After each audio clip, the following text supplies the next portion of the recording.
Okay, we are live with another Safe Home Interactive. Hello, everyone, and hi, Gene. Hey, how you doing, Rob? Doing well. If you're just now joining the live stream, please go ahead and drop a comment just so that we can see who's here. Make sure the chat's working and everything's looking good. We'll get started in just a moment.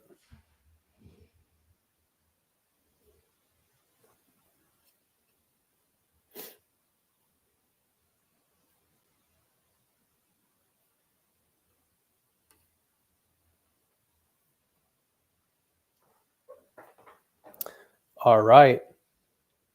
Hi, Simone. How are you? Andrew, hello.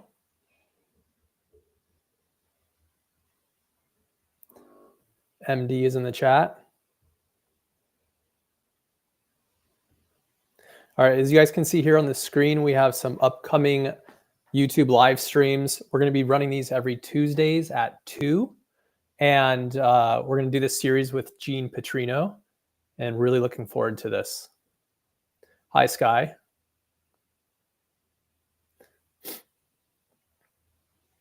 All right, let's get started. So yeah, welcome back again to another installment of Safe Home Interactive. I'm Rob Gabriel, home security expert at safehome.org. And today we're sitting with Gene Petrino again of Survival Response LLC. Gene is a former SWAT commander, and he's had quite the decorated career in law enforcement. And today we're talking all about situational awareness and how to watch your back when it matters most. Hey, Gene, welcome. Great to have you again. Always great to be here. Appreciate it. Yeah, absolutely. So I know that you teach a lot about situational awareness. What is situational awareness, and what should people be thinking about when it comes to personal safety and being aware? So on the most basic level, it is just being aware of your surroundings, paying attention to what's going on, not just right in front of you, but sort of at a distance as well. I think a lot of times we get so focused on what's going on in our own lives, we're not paying attention, and that sometimes puts us in very dangerous, positions. If you're holding onto your phone, you're looking at it as you're walking to your car when you're going shopping. It's not a good thing, and that's what criminals are looking for. They're looking for people that aren't paying attention to what's going on. So situational awareness is really the foundation for safety. Great, yeah. Can you think of any situation where maybe you're out and about when being situationally aware is maybe more important than at other times, or what does that look like? Well, I mean, I think that really any time is the most important time. Mm-hmm. We do live in a relatively safe world. It might not seem that way, but the reality is, it's not as dangerous as you think it is, especially if you're paying attention to what's going on around you. And I think that's what ends up happening is people just really get caught up in their own minds, and they're not really thinking about it. So anything as simple as just coming home and walking up to your front door, you should be looking, is there anybody in your yard? Is there anything that looks out of place? Paying attention to those things. We get on autopilot so many times that every aspect of our life is sort of, like I said, on autopilot. You're not really paying Mm-hmm. attention. So going to the store, coming back from the store, are you on your phone? Are you, when you get into your car, are you messing around with stuff? Are you closing the door, locking it, and then starting your car up and getting ready to go? Are you paying attention? Because people are looking for that opportunity where you're distracted, and that's when the attack is going to come. So always, really, in every aspect of your life, just being aware. If you're out and about, have your phone in your pocket, and just keep your eyes open. Great. Yeah. When I'm out and about, I see everyone is on their phones nowadays, facing their phones, like you mentioned. A lot of people are kind of zombies walking around, heads down. Do you think it's kind of more of a problem, or maybe more serious now with so much digital device addiction happening? Oh, it's 10 times worse. And I can think back years ago when it started happening, we'd see videos of people walking into water fountains, Mhm. at a shopping mall and things like that because they're looking at their phone, or walking into a door they thought was open, or, it happens way more frequently than you think. And it's easy to get caught up. It's easy to get distracted on the phone, but we have to have the discipline to say, all right, my safety is more important than whatever's going on my phone. And I'm going to put it away for a little bit while I'm going from point A to point B. And once I'm in an area where I'm a little more secure, then I'm going to start looking at it and dealing with it then. But we do get very distracted. The phones are, they're probably one of the biggest hindrances that we have to safety right now. Yeah, absolutely. I can imagine. So, can you share a story where situational awareness made a significant difference in an outcome and maybe even like saved a life? Yeah, the one story that comes to mind, I talk about quite a bit. This was back when I was working in law enforcement, and we had gotten a report there was going to be a big gang fight at a high school. So I had coordinated with the other, other units in our department, and we had probably about, I'd say probably about maybe 20 police officers in different uniforms. So we had motormen and the motorcycle police officers with their uniforms. We had plainclothes people, which was what we were doing. We had uniform people. We created a perimeter around the school to show them that, hey, we're here and we don't want any problems. And we're waiting for school to get to check out. And we're just talking. And I remember this day clearly. It was beautiful. It was sunny. It was, South Florida. It was perfect weather, 70 degrees, sun's out, no clouds, nice breeze. I was in heaven Mhm. thinking, why am I working today?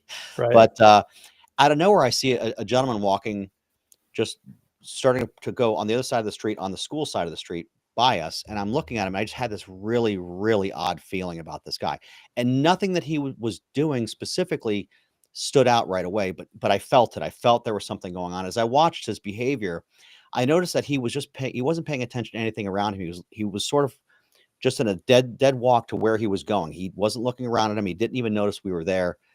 And it got to the point where I thought, I got to stop this guy because something was like itching at me so bad. Mm. So as I approached him, because he walked right past, several police officers, including me, and I walked up to him and I said, "Excuse me, is everything all right?" And he just stopped and he didn't turn around. At that time, I was behind him, and I knew something was really bad. So I put my hand on his shoulder and I said, "Hey, listen, if everything's gonna be fine, I just need to know if you're okay." I didn't Mm. know what he was doing, but I knew something was off, and he didn't say anything. So I asked him. I said, "Are you gonna do something bad?" And he just nodded his head. And I said, "Okay, do you have a weapon on you?" And he nodded his head. And I said, "Okay." Mm. And I had a conversation with him, just trying to say, "Listen, you're not going to get hurt. I don't want to get hurt. Let's just, do you have a gun on you?" And he said, "Yes." So I said, "I'm going to handcuff Wow. you. Everything's going to be fine, but I want you to look around first before you think about what you want to do." Because I could see that he was thinking, like you could feel him tense up. I could see that he was trying to decide, what do I do? I said, "I want you to look to your left. I want you to see all the police officers that are here." Mm. And he looked, and then his body relaxed, and he put his hands behind his back, and sure enough, he had a gun. He was going to commit an armed robbery. Wow. And he had no concept that we were there. And this is what situational awareness is. A lot of situational awareness is an intuition that you build up over time as you start watching people's behaviors and understanding that it's not just their behavior, it's how an atmosphere can change around you when you're in Mm. a situation. Think about, like, you ever walked into a room and all of a sudden everyone goes quiet. You're like, Mhm. "You guys talking about me?" It Right. happened a lot when I was a supervisor. You walk in and like everyone's quiet. I'm like, "What are you guys doing?" Right. And it's the same thing. When this gentleman walked into this atmosphere where we were at, I felt something change. I felt something, and I just looked at him, and I knew there was an issue. And that's really what situational awareness is. It's so important to just notice these little things that are just not the same as everything else. And that's the whole goal, is to learn how to pick up on those little differences. Yeah, talk about being in the right place, the right time, and having, the right training, of course. Yeah. And you talk about like having that intuition. Is there any way we can, obviously, like you said, we build up that intuition over time? Is there any way to kind of speed that up, or, different like psychological tricks we can use on ourselves to make sure that we're constantly aware? Yeah, it really does have to do with just paying attention. You start to build your intuition by watching people and paying Mhm. attention to what their behaviors are. You're looking for some kind of an anomaly. So you have your baseline behaviors, right? What the things that people do every day of the week. So think about, if you're going to a grocery store, you're going to see people with, pushing carts or carrying a cart or walking in and grabbing things. That's normal behavior you're going to see. But if someone starts pacing really fast back and forth in an aisle, that's a little odd, and you're looking for those little anomalies. Now, these anomalies don't mean that there's going to be an attack or they're doing something wrong. There could be They could be just under just general stress of something. Yeah. They could have some kind of a mental illness, or they could be autistic, or there could be something going on. Doesn't mean they're a bad person, but it's something that you should look at and go, okay, I'm going to pay attention to that and see if that's going to change anything. Are they going to start doing something else that gives me an indication they're going to be violent? And then Hmm. you can make a decision. But you learn this by just not looking at your phone. Go to Starbucks. The great place is Starbucks or any coffee shop. Sit at a coffee place and just watch the people coming and going. Watch the interactions of people. You'll see couples having fights. You won't hear what they're saying, but you'll see there's some kind of disagreement. You'll see people that are close friends. You'll see people that are new. You see all these behaviors that people have that show whether they're excited, they're stressed, they're happy, they're sad. And that's what you want to start picking up on and start recognizing what it looks like when these people have emotions, because an attack is an emotional thing. And a Hmm. lot of times attackers will display specific features that show that they're going to do something. Hmm. Right. Yep. This is funny. Annie says in the chat, I'd be happy to get rid of my phone. I think we all would. Yeah, I agree. Um, and yeah, so we have a question coming in from chat. I'm going to put this on the screen here. And if anyone else has a question, please go ahead and drop it. This is open Q&A for everyone to get all your burning questions answered. So seniorliving.org asks, how can you differentiate between trusting your gut in instances when maybe you're overthinking, assuming things that aren't accurate? Okay, and that's where practice comes in. I always have a saying that it's being prepared, not paranoid. And so Mm-hmm. the whole idea of paying attention isn't to think, oh my God, someone's about to attack me. It's about, that looks a little different. What are they doing? It could be something that, like I said, there could be a very justifiable reason why someone's doing something. So you have to just kind of stay calm. Don't think that, you're going to be attacked unless there's an overt sign. If you see someone that is approaching you and their chin's tucked down and they've got a stare, they're staring at you, or they're walking very fast at a faster pace that most people walk, that might be an indication someone's coming to, usually it's an indication of some kind of an attack. Yeah. That's when you want to take notice, or take action of how you want to respond. But most of the time, when you see some kind of behavior, that concerning behavior is just a piece in the puzzle. You don't know if that's going to be something.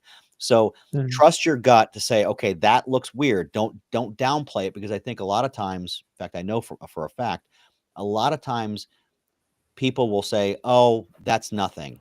And we don't want that. We want you to have a little bit of skepticism of why something's happening. And an example of this is just about every single active shooter attack that's happened. There is some witness that was there that will say, I thought I heard fireworks in my office. Mm. And that's your body, that's your brain convincing itself you're not really, this isn't really happening. And Yeah. that has to do with the forebrain and the midbrain. And they're battling each other. Your midbrain with your limbic system is designed to protect you. It's that thing that creates that fight or flight or freeze. And the forebrain's all your logic, and your logic's like, it's nothing. And there's always a battle. The whole thing is that you want to remember, if you have some kind of uncomfortable feeling, there's probably a justification for it. It Sure. doesn't mean something's going to be bad. There might be someone that you just don't like. You get a weird feeling from. It doesn't mean they're a bad person, but we don't always get along with people, and it just might be a weird feeling. Doesn't mean you have to overreact with it, but you have to pay attention to it. So, Hmm. that's probably the best I can say, is that there's no real way to overreact unless you're like screaming at someone because they just walked into a room and you felt bad. But if you look at somebody and you're like, I don't feel comfortable, I think I'm going to leave. That's a great response, because it's better to be safe than sorry in most cases. Great. Yeah, I was just going to ask that. So it does sound like it is better to be safe Of than course. sorry. Hmm. And with that in mind, though, what do you recommend doing? Say if you're in a public place, and we're obviously as civilians, we're not armed, we don't have handcuffs. What are we to do? I mean, bring it to an authority? Should we call 911?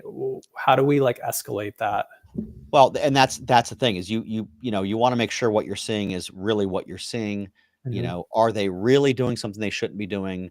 I used to tell people all the time, I would rather you call the police and say, this doesn't look right, and let us figure out that it was nothing, than ignore it and then say, I should have called. Because by Hmm. then it's too late. Where they're doing the cleanup, either taking care of the victims, and it's the attack has happened, or the theft has happened, or whatever it is. It's better to make the call.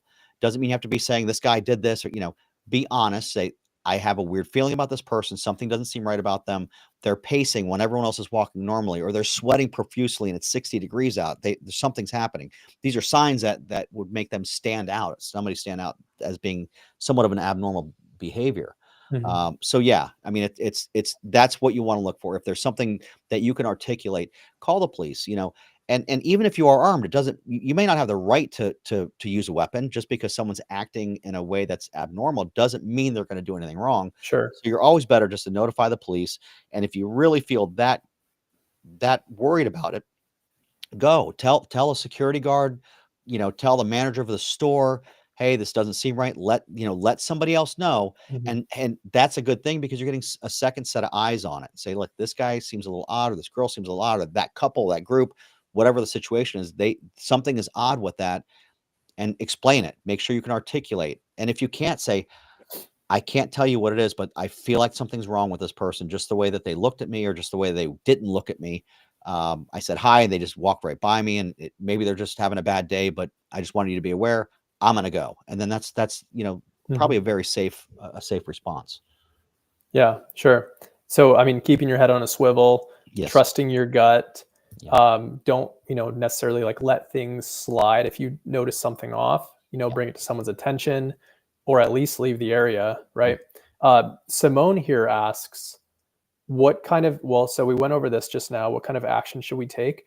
She asks, what do you think about items like pepper spray? Okay. So the pepper spray is always, it always comes up. All right. So I was an instructor for chemical weapons for many years. So that includes pepper spray, OC gas, and all that stuff. Um, I will tell you this. Uh, Most people that carry pepper spray put it in their car, their purse, their pockets, their keychain, and they never touch it again. They have no idea how to use it. Mm, They don't realize that there's an expiration date on it. They don't know what it feels like to be contaminated with it.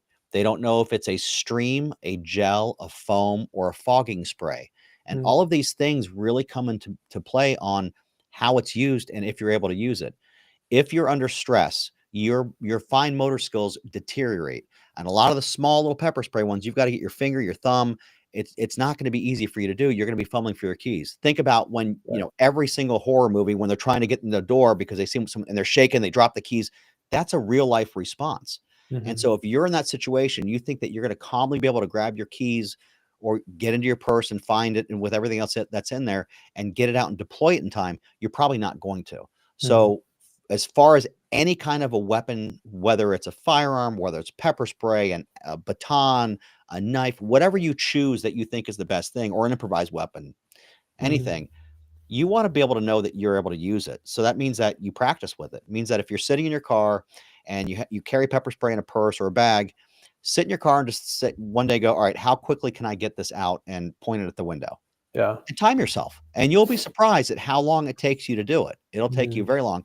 And considering attacks happen within seconds, it's going to take you 10 seconds to get it out. By then, it's too late, or they're going to take it away from you, or it's expired. It doesn't really have the potency. The second Mhm. thing is, with pepper spray, you're going to pepper spray yourself as well. There is secondary contamination that's going to happen. Whether it's on somebody and they rub it on you in a struggle, if it's a foam, or not a foam, if it's a fogger and it's spray, there's going to be some mist, or there's wind.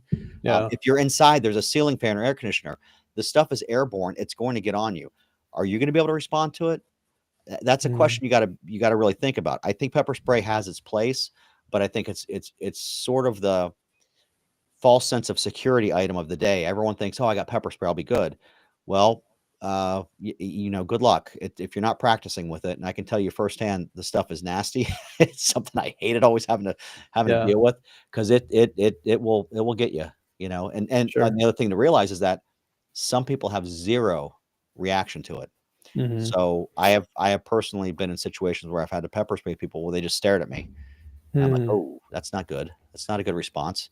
Yeah. And then what do you do? Then, Yeah. all right, what's your secondary plan? If they're not gonna, if that didn't work, or what are you gonna do now? Because now they're contaminated, it didn't work, and you're probably gonna get some of that on you. Now it's probably affecting you. So now you're at a really big disadvantage. So these are all Yeah. things that you have to start thinking about with any kind of weapon system. It really doesn't matter, but pepper spray in particular, you're probably gonna get contaminated with it as well. So how are you gonna react? Mm-hmm. If you have it, spray it on a little piece of cardboard or spray it up in the air and kind of get a little close to it and see what it feels like. It's not pleasant.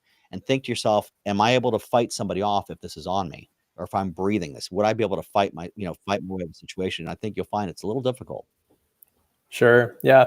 I've even seen videos of that with, police officers and tasers. They go to tase the suspect and nothing happens, right? Yeah. So Yeah. I could see that same sort of thing happening with the pepper spray, Mhm. or, we tend to oversimplify scenarios in our minds, like Mhm. leading up to something. Oh, I'll just pull it out of my purse or out of my pocket, and doesn't quite work like that when you're in the heat of the moment. So No, no. that's all really great advice. Yeah. All right, so we have some more questions here. Please chat if you're there. We'd love to get some more questions coming in. So we have Gene on the line. He's going to answer our questions. All right, so here, how can someone develop and improve their situational awareness in daily life? But this time, let's talk about like coming home, entering your house. Maybe you're coming home late at night or leaving to work in the early morning. You park in the driveway, that sort of thing. Yeah. So most crimes are more of an opportunity crime, but there are some occasions where someone's watching your every action and planning an attack. Those are the ones where changing your own patterns are important. So if you're going to and from work, I used to change my route. I had 3 or 4 different routes I would take to and from work, and they wouldn't set me off course that much, maybe by 5 minutes. But I Mhm. would just change, and instead of taking one street, I'd take another one, or I'd go past the one and come back a little bit. Doing this is really going to make it hard for someone to understand when the best time is to attack, and that's really important when you're coming home. Do you come home at the same time every day? Most of us do. Most of us have a very autopilot life. We get off at 5 o'clock. We're home by 5:30. You know, but those are the vulnerable times when you're getting home. When you're driving down your street, do you see anything on the street that any cars that aren't usually there? Or even more importantly, is anybody following you that they've been following you for a while? Look for Mhm. that. Um, that's really important. Even before you're getting home, you should be seeing, is there something that's odd? Again, look for the abnormal behaviors. Is somebody following me? Is that same car been behind me the whole time? And if they are, maybe you need to figure out if they really are. Start making right turns. Mhm. Go down the street, make a right turn. If they follow you, okay, that's one. They make another one, that's one. They make 3 right turns in a row, they're following you. There's no doubt Sure. about it. No one's I mean, that's just an obvious thing. Yep. So, in that case, you would not go home. You would continue to drive, go towards a police station, call 911, say someone's following me. Those are the things that you would wanna do in that case. But when you're getting home, make sure if it's at nighttime and it's dark, make sure your house is well lit so you can see if there's anybody there. We talk about how your home looks and home security standpoint. You want to make sure you can see everything clearly. Your front door is not obscured by bushes or hedges or anything. You want to be able to see that front door clearly. You want to make sure that what's next to the front door, if there's hedges or anything like that, there's no ambush points where somebody can hide, and when you're getting your keys out to walk to your door, they're going to attack you. So you want to kind of pay attention. Again, every little detail is important. Mhm. Lighting, the way your landscaping is cut, make sure that there's no obstructions there, and make sure no one's following you. This is probably the best advice you're going to get. Yeah, that's great. It's all great advice. Especially that entryway protection is a really important point too, Mhm. with the motion activated floodlights. If you can get one of those, Yeah. often they'll have security cameras built in. That's just a really great crime deterrent. Yeah, and again, coming from home, most of us have some kind of video doorbell. Mhm. You could really, if you have that set the right way, you can see people coming and going to your door. And if you see that throughout the day, there's something that looks odd.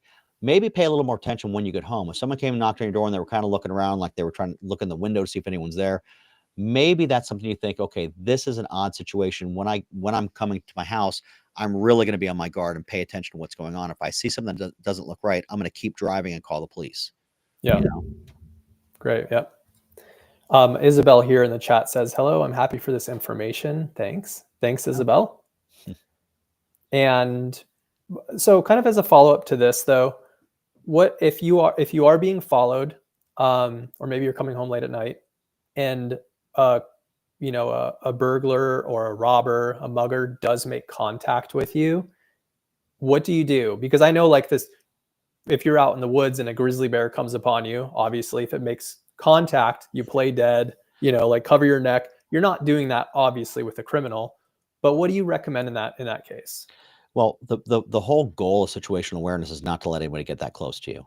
Hmm. That's the whole purpose of it. If you see somebody walking, I just had this conversation the other day with someone that said they were at the gas station, and there was a homeless couple that was there, and they were watching her pump gas, and as she started to walk, as she was still pumping gas, the guy started approaching her, and she said, looked him right in the eye and I said, I'm not interested. You need to leave. And she was polite. And we had this conversation about how what did she do the right thing? Did she not? And the gentleman was persistent on trying to get money from her. And she finally was like, you need to leave. And was very, very forceful in her tone. She didn't yell or anything, but she Hmm. was very forceful. And the guy turned away. Now, what I said to her was, I would have made a lot of noise. I would have said, like, Yeah. I'm not interested. And as soon as he started walking my way, I put my hand up, hey, I'm not interested. And Hmm. if he continued, I would have probably been very vocal and a very loud voice, enough to where it's going to draw attention to other people. Yeah. I'm not interested. You need to turn around and walk away. And I was something along those lines. Leave me alone. Simple. It can be very simple. You want to make noise. You want to get people to look at you. Again, I always say these criminals are cowards and they don't want to get caught. And the more people that are looking at them, the more chance they're going to get caught for what they're doing. So you want to be loud. You want to get that attention. Hmm. Yeah. That's great. That reminds me of the mountain lion attack. The mountain lion comes, make yourself look big and make a Yeah. lot of noise. Yeah. And that Yeah. actually, that's a really good analogy because, when you look at what criminals are looking for, they're looking for the weak. They're looking for that injured Mhm. animal that's not paying attention, walking, by itself and not part of the herd. That's easy. They want the easiest prey they can Mhm. get. So if you're timid and you're like, oh, I'm okay. No, you're like, I don't need, get out of here. Leave me alone. Yeah. And unfortunately, you might be rude to somebody that maybe didn't deserve it, but guess what? Your safety is way more important than being polite.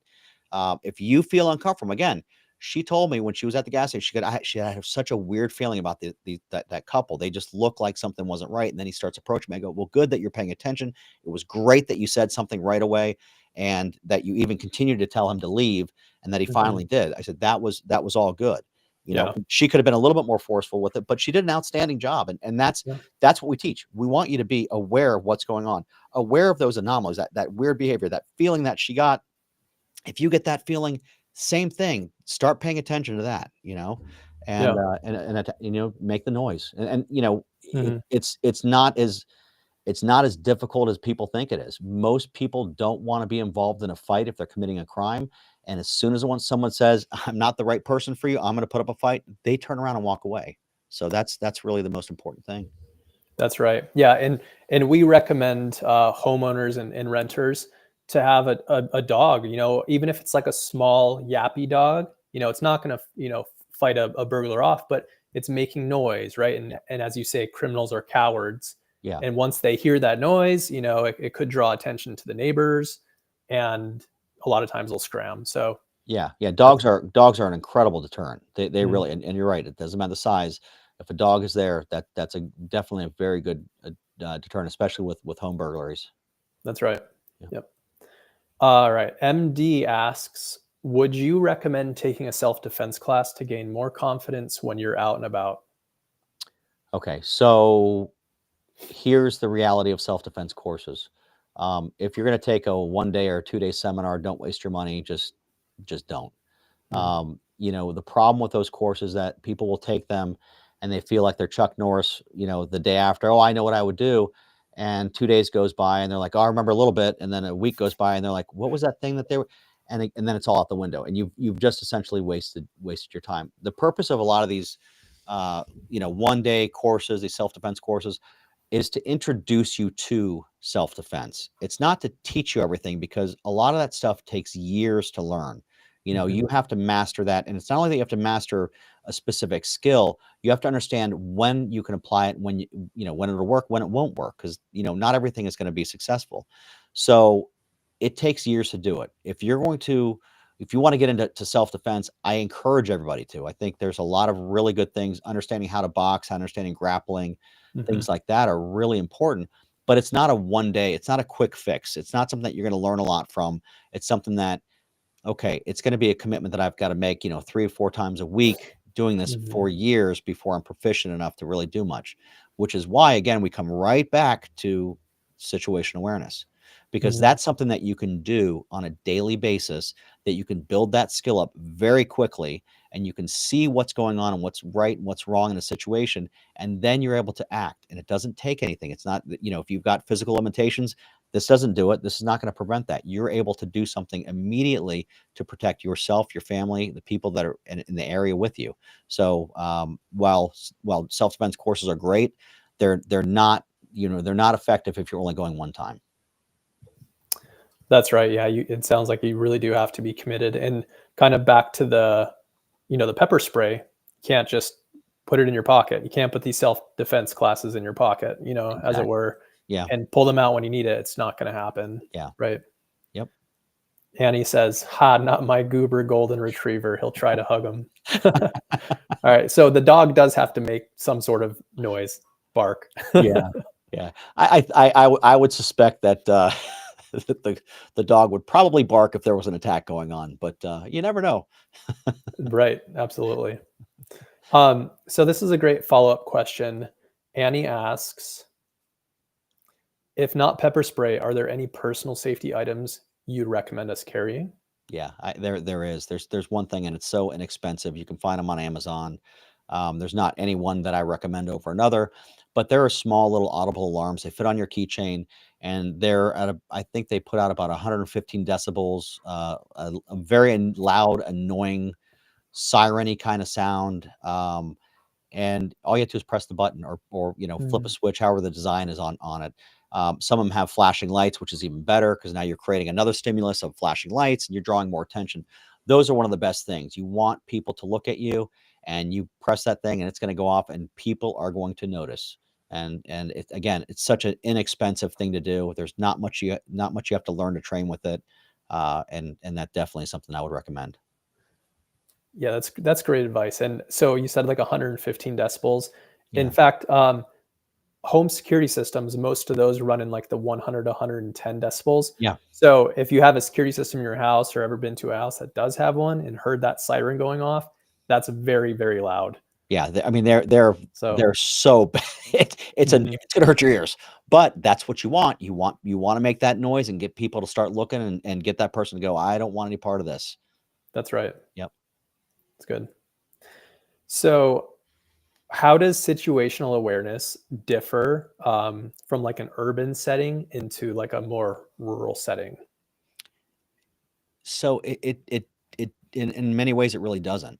Mhm, You're looking for those anomalies, you're looking for your baseline behaviors, you're looking for your anomalies. So a baseline is gonna be different everywhere you go.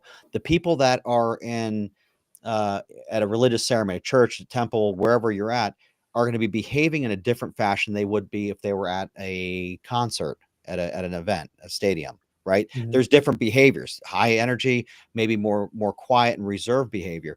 So you're looking for those baselines in an urban area and a rural area, though they have baselines as well. So mhm, look for those baselines. You understand it. You're at those places all the time. And even if you're not, you can pick it up by just watching people. And mhm. then you'll understand that, okay, well, that's normal behavior, but that's not normal behavior. When I first, and I think it probably happens to every new patrol officer at some point working midnight shift, I remember I was following a suspicious car through a neighborhood about 6 a.m. or 5 a.m. maybe, Mhm. and only to find out the guy was delivering papers. It's a Yep. newspaper. It's back when many people were getting newspaper delivered, but he was driving very slowly through the neighborhood, and I just picked him up, and I couldn't see what he was doing, and that's what he was doing. So it Mhm. was an odd behavior, but for him, it was a very baseline behavior. And I had to realize, okay, wait a second. This time of day, the baseline behavior is you're going to see cars going slowly in neighborhoods because they're probably delivering papers. And Mm. doesn't mean that that's what they're doing, but if I see that, I'm not going to go, ooh, they're doing something wrong. I'm going to go, let me take a look at that. Okay, yeah, I saw paper fly out the window or whatever they're doing. You have Amazon drivers too that are delivering early in the mornings. You're going to see that as well. Mhm. So that's sort of the difference, is that you just look for your baseline depending on the area. It may look different from one area to another, but if you understand the baseline, you also understand what the anomaly is, what that other behavior that doesn't quite fit in, and then you can watch that situation itself. Yeah, that reminds me of a story when I was young. we had the newspaper delivery person came to our house, and they tried a new thing, which was come along the side of our gate and, very, very early in the morning, like 4 a.m., deliver the newspaper on like the side, kind of in our backyard Mhm. area. And my sister, we were very young. She woke up and saw it, and she went, screaming. She went ballistic. Probably woke the entire neighborhood up. Um, and sure enough, like, it scared the person ran. They wrote a letter a couple days later apologizing, so she knew her baseline. Yeah. Now, and everyone else knew her baseline from there on out. Yeah. And I see a comment here from James Moore about, security alerts for somebody that was doing early deliveries, and that's great. The Mhm. one thing I wanna mention with that is just because that's something that's normal, doesn't mean that a criminal's not going to try to mimic that behavior to carry out a crime. So, Mm, don't get yeah. so caught up that, "Oh, it's just a delivery guy." Still take a look at it and say, "Okay, yeah, they're delivering a package." Don't be like, "Oh, don't think," if you get the alert, it's probably the delivery person." I'd still Mhm. take a look just to double check. It's always good to be safe than sorry. Right. And that's another benefit of having like a really good doorbell camera, video doorbell, or any Yeah. kind of outdoor security system. And Yeah. again, a lot of those are motion activated. Mhm. So, and you can get the active deterrence on those where, it could say something audibly, or it can, set a siren off if Yep. it detects motion. Yeah. So those can come in handy for sure. Yep. Great. Yeah. Chat, please keep the questions coming if you have them. We talked about this a little bit, Gene, with the security systems, and then the device that you recommend to keep Mhm. on the keychain, which is great. What other role do you think technology plays in enhancing personal and home security? Well, I mean, you just said the one I would the best one that I was gonna say, which is when you're able to have a two-way conversation from a video. That's if you got the backdoor. A lot of the floodlights have the two-way cameras, where two-way communication cameras, where you can Mm, you can confront somebody that's in your yard or approaching your house, or even if it's a delivery person, you can can talk to them. I think that's probably one of those most powerful pieces of technology right now when it comes to home security. The ability to talk to and track people with video cameras. It's incredible because if they're there for some nefarious reason, it mhm. still takes time for the police to get there. It's gonna Right. take 5 minutes or more for them to get there. And what does that mean? It means that you're on your own. So, you can actually scare them off before, or you can alert the police before the alarm goes off. Um, you know, these systems are great. You gotta use them. You have to know how to use them. You have to make sure that they're working. But, Yeah. I think those video cameras that have that capability of two-way audio, phenomenal. That's Mhm. probably one of the best things you could get. Yeah. Yeah. And on that note, I've been curious myself. How does like video recording make good evidence for police officers who are on a case? And do you resolve a lot of crimes that way and maybe apprehend suspects with Oh, video yeah. footage? Yeah, video is king. I mean, Mm. it's hard to dispute a video. I mean, you'll have people saying, "Oh, that wasn't me," and you're like, "Well, you're wearing the same exact clothes as you Yeah. were in the video." I mean, Yep. so yeah, the videos. It's hard to refute a video. It's very easy to refute, eyewitness testimony because it happens so many times that they're wrong, that they didn't Mhm. see the right thing, or they say, "Well, I thought he was wearing a red shirt, but it was a brown shirt." And the reason it looked like it was brown because of the type of lights that were outside at the night, or outside during the nighttime. So lighting can affect the way things look. Mhm. People don't realize that a lot of times there's different types of lighting, but you know the videos themselves are very difficult to refute, especially if they're really good quality. Right.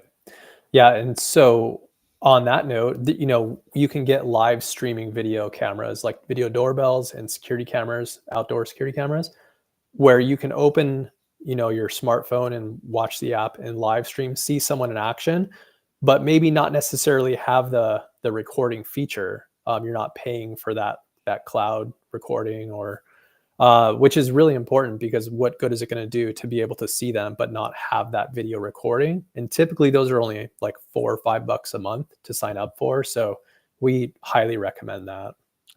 Absolutely. I mean, the whole purpose of the system isn't just so you can look at somebody committing a crime. It's that you can build the evidence against them so that you can be prosecuted. You can, recover your property or damages that they made, Hmm. and make sure that there's some form of punishment to make sure they don't do it again. Maybe. Right. You Right. know? So there's this question here. Can misuse of situational awareness lead to racial profiling? Okay. So I am 100% in support of profiling. I didn't say Hmm. racial. Profiling has, we talk about, oh, were you profiling that person? Sure, I was profiling everybody. You're profiling behaviors, not a person. You're not profiling the way they look, it's the way that they're behaving. Are they walking faster than everybody else? Are they walking slower than everybody else? Are they going the opposite direction of everybody else? Are they keeping their head down and their face covered because they don't want to be seen? These Hmm. are behaviors. It has nothing to do with what a person looks like physically. It has to do with how they are moving in an environment, and if that's an abnormal behavior or if it's within the baseline of how everyone else is acting. Hmm. So, yes, could it be perceived as one way? Yeah, if you are looking at somebody just because of the color of their skin and think they're doing something wrong, then absolutely that's ridiculous. That's not going to determine whether they're doing something wrong or not. What is going to determine it is how they behave. It's Hmm. completely about behavioral analysis. Are they moving, doing things that they shouldn't be doing? Is there something that makes them stand out that looks different than everybody else? And if it is, maybe they're just an odd person, or maybe they're about to do something they shouldn't be doing. So yeah, Hmm. you have to be aware that it's really not about what someone looks like, it's about how they behave. Great. Yeah, I really like that. It's not racial profiling. Obviously, that is a thing that does happen. Sure. Um, we don't want to racially profile, but we do want to profile. Yes. That's great advice. Yeah, just behavior. It's all about Yeah. behavior. There's I'd love to do a whole segment on just this question at some point with you. Mhm. But for today, let's touch on it briefly. What for families, what are some key lessons that parents should be teaching their children to like stay safe? Oh, yeah, yeah, it's definitely an entire definitely an entire episode right there. Sure. Yep. Um, yeah, I mean, there's so much. I think it's in the context of what we're talking about today, as far as situational awareness. I think when you're out with your family, what would you do if you saw something? How would you communicate with your family that something is going on? Because you don't want to draw attention to it, right? So what we teach everyone is have the conversation at home. Hey, if I ever make a comment to you about I love blueberry pie or something, some kind of a code word, Mm-hmm. they need to know that if you say that phrase or that word, that something's not right and you guys are going to leave. And they're Mm-hmm. not going to ask you, why are we leaving? They're just going to say, okay, let's go. And they're going to follow you to go wherever. Um, Yep. it's a very helpful thing. If you don't get along with one of your family members, like your mother-in-law, hey, I'm gonna go to my mother-in-law's house tonight. Mm. Like, there's no way you're going there, right? And that could be the code word for your family. And let the kids know, hey, if I ever say that, I just need you to follow me, and this is really important to keep you guys safe. And nothing's wrong is going to happen, but I just need to this is one of these times that if I say this, you need to take it very seriously and just follow me and do what I say. And then you can Mm-hmm. pull yourself out of a situation, and without anyone realizing that something's going on. And then you can take action from there. You can call the police, but get yourself to safety first. Sure. Yeah. The code word thing is we had a code word growing up. It had changed over time because my mom would always like let it slip in public. Hey, remember our code word is, and she Yeah. would say it. It's like, Mom, really? Now we have to change it. Yeah. Really important to kind of keep that under lock, Yeah. right? Yeah. Uh, It is. It's important. I thought it was just something that like my family did, but Oh, no. I guess I you did it. didn't. I did it at work because I used to joke around a lot, and sometimes my guys wouldn't know if I was being serious. I'm like, if I ever say, and then I had a phrase that I would use, they'd be like, Hmm. and they would use it for me too. They're like, they'd say it to confirm, are you being? And I'm like, yes. And okay, and then all right, we're now in professional mode. But a lot of times we would joke with each other, and they wouldn't know. Is he kidding? Is he really mad? Is he not mad? What's. So yeah, code Sure. words are great. You just got to make sure everyone understands what they mean and what to do when they're said or used. Hmm. Right. Yep. All right. As we wrap things up here, anything else come to mind that you want to talk about regarding situational awareness, staying safe, whether you're out in public, coming home into your house? No, I think, I mean, we touched on really some of the most important things. I think that you have to listen to what your body is telling you. Our Mhm. limbic system is chemical. It's biological. We know when something isn't right. Even if you don't know what it is, your body can pick up on things, and it's time that we start paying attention to that, not just discarding those thoughts. It's not normal to have fireworks go off in your office. It's probably not fireworks. It's probably something bad. Sure. Either an explosion, it could be a piece of equipment that exploded, it could be a gunshot, anything. A car hit a building, it can make a loud noise. Mhm. Something good probably didn't happen. What are you going to have? What is your plan going to be? And that's really, I guess, the second part of all of the situation awareness is not only how to identify it, but what are you going to do when you see something happen? Do you know where all the exits are? Do you have a plan? If you're going to an event, do you know the layout of the event? I mean, most people probably, if they've never been to a specific stadium, they may not know where parking is, or how the parking lot is set up. They may not know where the exits are to get in and out of there. Mhm. They might not know, just the overall layout. It's important. You should really always just at least take a glance at it before you go out somewhere that if you're not familiar with it. How do I get in and out safely if something were to happen? Mhm. I've actually heard stories too of, and you can tell me if this is true, but like Navy SEALs or, SWAT teams, when they enter in a room, they know where all the exits are within a matter of seconds, the entrances and exits, and they'll even know small details like where the outlets are around the room because they're that situationally aware. Yeah, I mean, when it comes to doing an entry into a house, most of the time we would have the layout for the house. We would be able to get the Mhm. plans for the house. If it was something if it was a warrant we were serving, or something like that, you'd have the layout for the most part. Doesn't mean there couldn't have been modifications to the home, but you really do understand it, and you also start to realize a lot of houses are designed the same way. A lot of buildings are designed the same way. And so you kind of can pick up real easily, like, oh, that looks like that's going to lead to a bathroom. No, that this is about, there's two bedrooms, probably in the middle there's going to be a bathroom. That would make sense. You're not like, so you start to understand how the things are set up. Mhm. I'll be honest, I never paid attention to the outlets, but that's probably not something bad to pay attention to. But yeah, I would agree that you do pick up on all the different. We would always pay attention to which way doors open. Do they open in or do they open out? That was a big Mhm. thing for us, and a lot of people don't pay attention to that detail. But that's something that we would be aware of. So yeah, you start to pick up on all those little details, and it makes a huge difference in how you respond. Interesting. Yeah. I've noticed that bank doors from the inside open in, right? Hmm. And that's purposeful, so you don't have an easy egress. Yeah, yeah, Um, okay, yeah, this has been excellent. Thank you so much. I'm gonna put this up on the screen again here for our chat and anyone who's watching. We're gonna be running these Safe Home Interactive live Q&As most Tuesdays at 2 p.m. Eastern Time. With Gene, we're gonna continue on with this series. We've got crime prevention through environmental design coming up next. We want to do a video on how crime really works, kind of digging into the psychology of the criminal. We're going to do safe home office hours, just a general live Q&A, maybe talk about some specific home security products you can put up around your home.